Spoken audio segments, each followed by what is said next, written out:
Magandang gabi po sa inyong lahat, mga mahal na kapatid.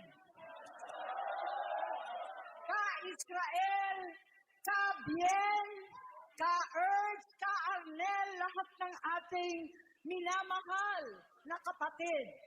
Higit sa lahat ang classmate ko mula Congress hanggang Senado, Senador Manong Dante Marcoleta.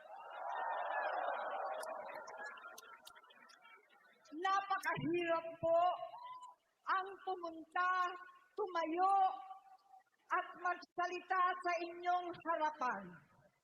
Pero noon pa man, alam kong walang madali kapag ikaw ay Marcos. Nanginginig ako at ang aking boses, hindi dahil ako'y natatakot sa inyo, kundi dahil nalulungkot po ako. Ipagpaumanhin ninyo kung sa gitna ng pagsasalita ko, ako'y hihinto, hihinga dahil sa bigat ng aking kalooban. Pero hindi yan ang dapat kong ihingin ang paumanhin. Hindi yan ang kasalanan ko sa bayan na dapat ihingi ko ng tawad. Narito po ako dahil sa tawag ng Iglesia ni Cristo para sa transparency, accountability, at hustisya. At dahil sa tawag ng sarili kong konsensya, bilang senador, bilang kapatid, bilang Pilipino. Bata pa lamang kami ni Bongbong. Alam na ng buong pamilya ang problema sa kanya.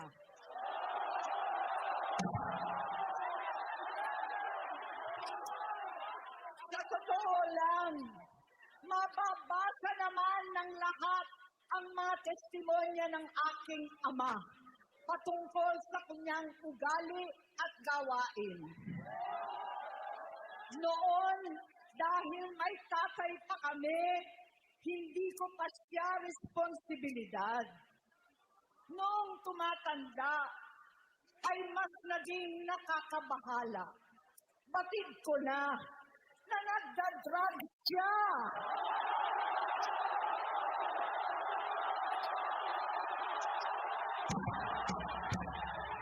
Naalaman ko at ng pamilya, naalaman ng pamilya, seryoso ito. Minsan, kami ng Presidential Guard at Metro Bomba ang naglilinis tuwing nagpa-party po sila. Namuhay kaming magkakapatid sa ibang bansa. Kami-kami lang. Kinumbinsi ko pa si Bongbong. Pakasalan mo na si Lisa. Naisip ko noon, kapag nag-asawa siya, malalagay na sa tahimik at magkakaroon ng direksyon. Ang laki ng pagkakamali ko. Mas lumala ang kanyang pagkalulong sa droga.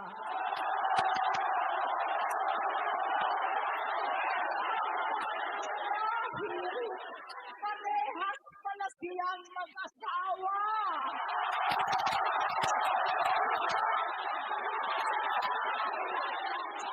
Naging gobernador siya ng Ilocos.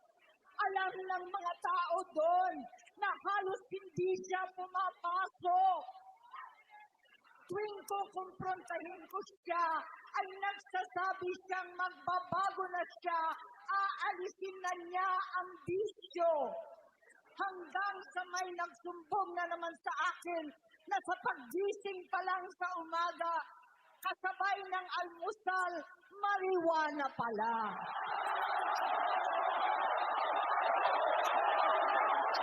Paghapon sila, lahat sila nagiinuman at gumagamit ng cocaine.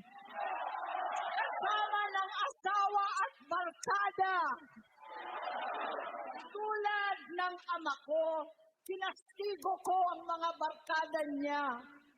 Ang nasirang si Bong Dasa, si Edby Cruz, Inigo, Tony Boy, Sat Anton, alam po ninyo yan. Paano nagre-resign na sa takot ang mga pulis nila at staff dahil sa lumalalang bisyo. Inayos ko sila dahil gusto niyang ituwid ang buhay niya. Gusto niyang mag-vice-presidente. Hindi siya pinalad at lalong nagkaroon ng oras para sa bisyo. Simula noon, naging malabo sa amin ang lahat. Kaysa mag-away, bigla na lamang lumayo ang loob namin sa isa't isa.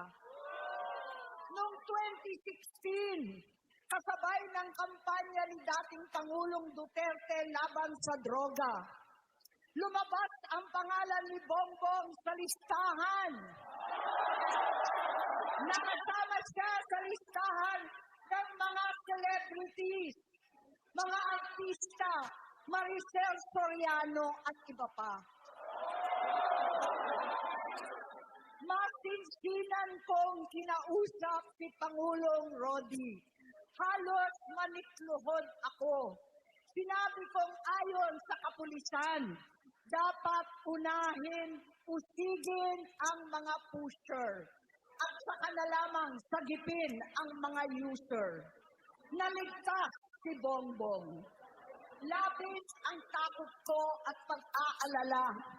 Kinausap ko siya at nagsabi siyang talagang siya ay nagbabago na. Muli at lagi, hindi ako nawalan ng pag-asa. Ako'y naniwala ulit. Mula noon na natatanggap ko na lang na balita tungkol sa kapatid ko ay regular na pagpapadoktor. Kaya kumalma naman ako. Inisip ko, totoo, dahil na-opera na ang tuhod niya sa gout. Siguro, totoo na ito.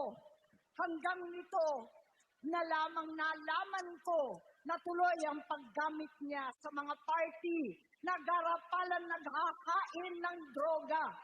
Pinagmamalaki pa ng mag-asawang kayang-kaya nila ang microdosing ng cocaine.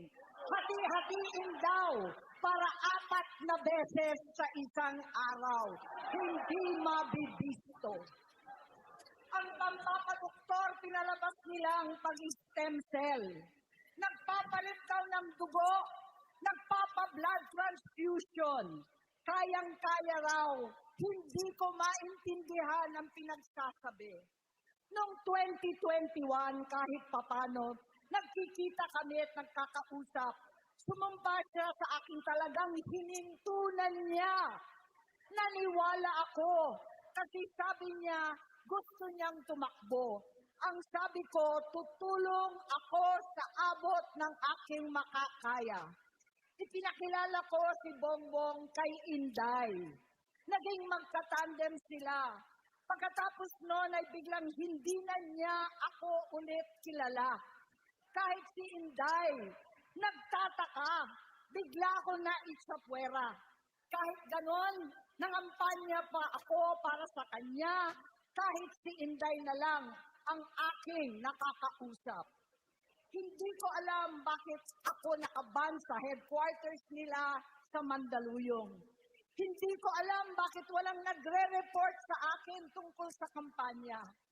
Sa totoo lang, masakit mang aminin, nung dinidisqualify na siya, halos papaboran ko na sana dahil may nagsumbong sa akin mula sa kanyang campaign team na gumagamit na naman siya. Nung sinabihan ko, siya at mga taong nasa paligid niya, nagkaisa silang tuluyan akong alisin sa kampanya na ako naman ang bumuo. Sinabi nilang gusto ko na siya ay ma-disqualify para ako ang pumalit. Hindi totoo yun. Iniisip ko ang kalagayan ng aking kapatid at paano siya magsisilbi kung ganyan ang kalagayan niya. Pero pinaparating sa akin na hindi siya lulong at minsan na lamang tuwing nagpa-party. Hindi ko maipaliwanag bakit gusto kong maniwala at hindi mawalan ng pag-asa. Noong nanalo siya, naging pinakamalayo na kami sa isa't isa. Maliban sa opisyal na tagpuan at kapag pumupunta yung nanay namin, hindi ako sumama sa loob ng 3 taon dyan sa Malacanang. Dahil lantara na doon ang inuman, ang paggamit nila ng cocaine at mga bawal na gamot. Hindi pa rin niya nakikita, naririnig, kakaiba na siya magsalita. Hindi na maintindihan kung ano-ano na ang sinasabi at wala na sa sarili. Nagtatago sa kabaitan niya ang pang-aabuso niya sa droga. At nagbunga na ito ng mga nakakapinsalang maling desisyon. Hinayaan niyang kumilos ang mga nakapalibot sa kanya. Yung mga umaastang presidente habang nilululong siya ng mga ito. Hindi na kami nagkausap. Sa harap ng publiko, pinipilit kong magmukha kaming maayos. Pero wala na kaming koneksyon. Hindi ko hinihiling na maunawaan ninyo ako, lahat kayo. Sa palagay ko, ang makakaunawa lamang sa akin ay ang mga pamilyang may pinagdaanan sa adiksyon, sa inom, sa sugal, sa alak, sa bisyo, higit sa lahat, sa droga. Pagka hindi ko siya nakakasama, buong aking loob na ipasok sa institusyon. Ipagamot, iparehab ko na yan. Pero tuwing maghaharap kami noon, hindi kaya ng aking kalooban na gawin yon. Tuwing magsasabi siya sa akin na magbabago na siya, hindi ko siya kayang tiisin. Hindi ko kayang ipagkait sa kanyang pagkakataon at pagbabakasakali, umaasa ako at laging nananalangin na sana, oo nga, nagbago na siya. Hanggang dumating ang 2024 at 2025, yung bisyo niya na ang dahilan ng pagbaha ng korupsyon, kawalang direksyon, at maling-maling mga desisyon. Walang accountability, wala nang hustisya. Hindi na niya alam ang nangyayari. Hindi na pinapaalam sa kanya ang mga pangyayari.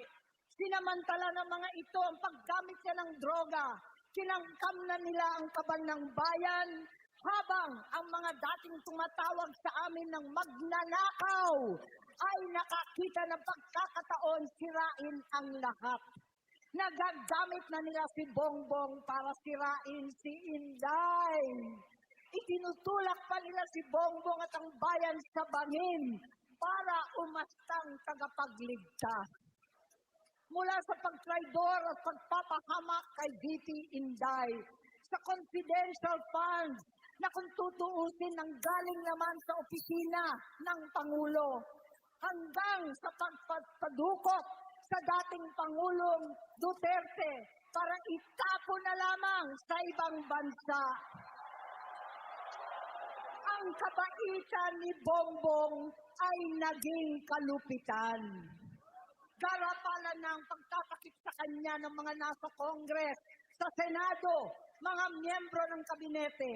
Kitang-kita na ng taong bayan, wala nang puwang ang kahihiyan.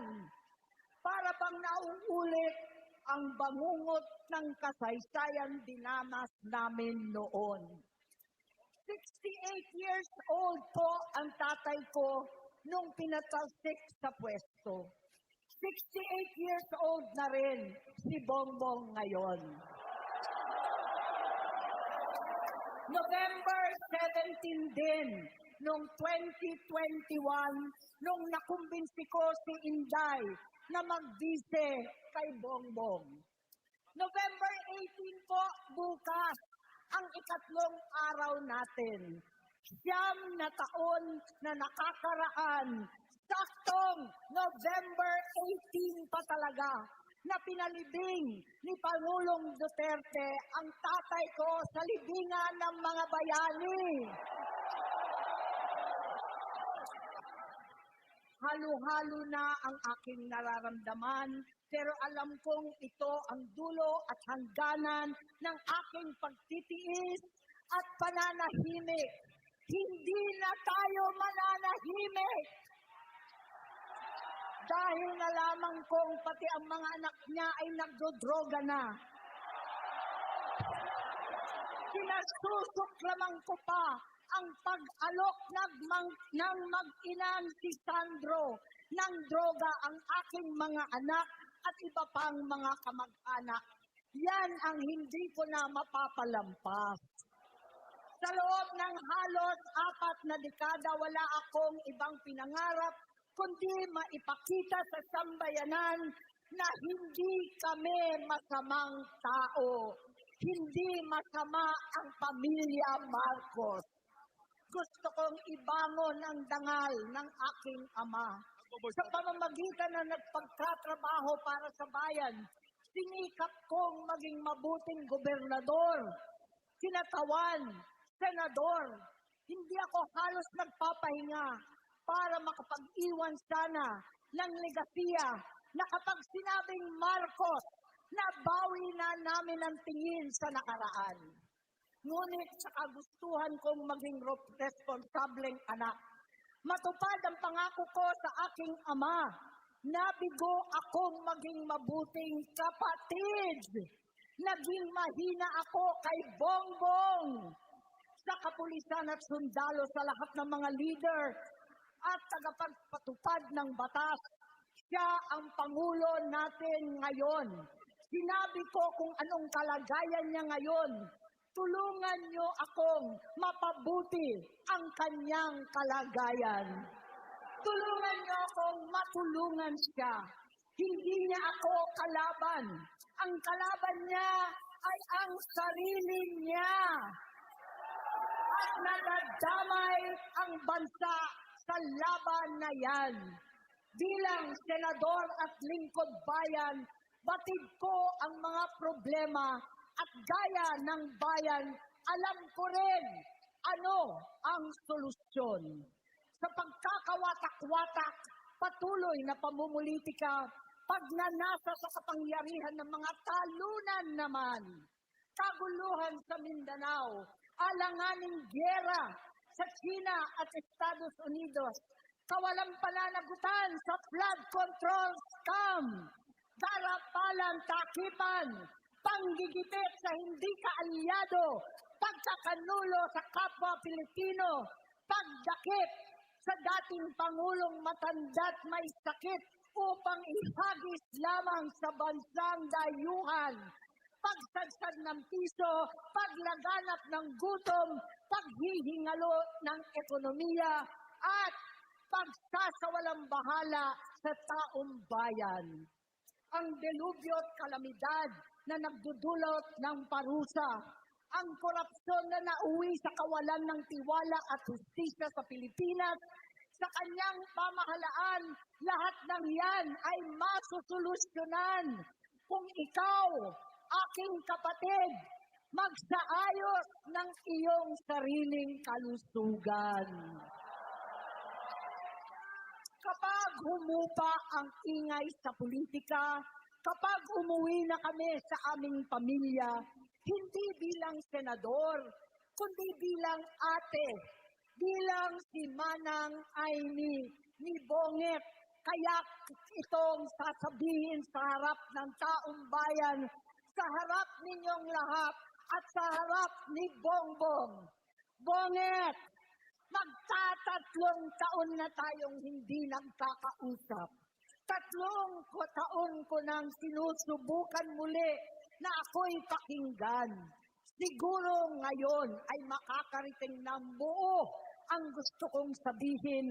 Walang mababawasan, hindi madadagdagan. Bongbong, nag-aalala sa'yo si Manang. Tuwing nakikita kita sa TV, gusto kitang puntahan. Napakalaki ng pinagbago mo. Itsura, pagsasalita, takbo ng pag-isip. Minsan, napapatanong ako sa sarili ko, ikaw pa ba yan? Si Bongbong ba talaga yung nakikita ko? Pero ako, ading ko, ako pa rin ito. Ako pa rin ang ate mo na tumayong ama't ina sa inyo sa ibang bansa. Ang kasama no sa sumubok na sanglain lahat ng sakit para sa iyo. Ang kapatid mo na hindi mo kailangan hingan ng tawad dahil agad ka nang iniintindi at tatanggapin dahil mahal kita. Nasa Bagong Tipan, kay Lucas, Kapitulo 17, versikulo 3 hanggang 4. Kung magkasala ang iyong kapatid, sawayin mo siya. At kung siya'y magsisi, patawarin mo siya.